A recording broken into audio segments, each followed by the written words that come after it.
Ces coiffes, par exemple, sont portées par les jeunes femmes miao lors des cérémonies du Nouvel An. Donc sur leur, c'est une partie, un élément de la coiffe. Hein. Donc, ça c'est les deux pointes qu'on voit. Hein. Donc c'est de l'argent martelé, un alliage. Hein. C'est pas de l'argent pur. Hein. C'est un alliage d'argent martelé et donc sont portés sur la tête toujours. Hein. Donc on voit aussi un symbolisme solaire avec les petites indentures. Hein. Sur les côtés également. Hein. Donc ce sont des rayons du soleil qui sont figurés par cette partie supérieure. Le décor consiste d'éléments qui viennent de l'iconographie chinoise.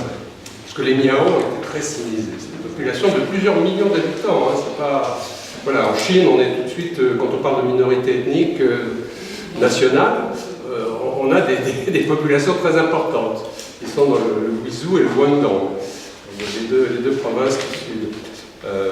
Donc on retrouve les dragons, on retrouve aussi des fleurs, des oiseaux, et également un motif solaire. Alors le motif solaire viendrait plutôt de la culture de Dongson. Hein, donc on a un autre objet ici qui est une petite cloche, je ne sais pas qu'elle est par là, voilà, en bronze, voilà, qui est au bout là-bas. C'est une petite... Enfin bon, voilà, donc on voit qu'il y a plusieurs couches culturelles. Alors bon, ce qui est intéressant chez les Miao aussi, c'est que ces cornes d'argent, les gani, sont associées à un esprit ancestral d'un grand guerrier qui s'appelait Chu Yao, et c'était soi-disant l'arme de ce guerrier.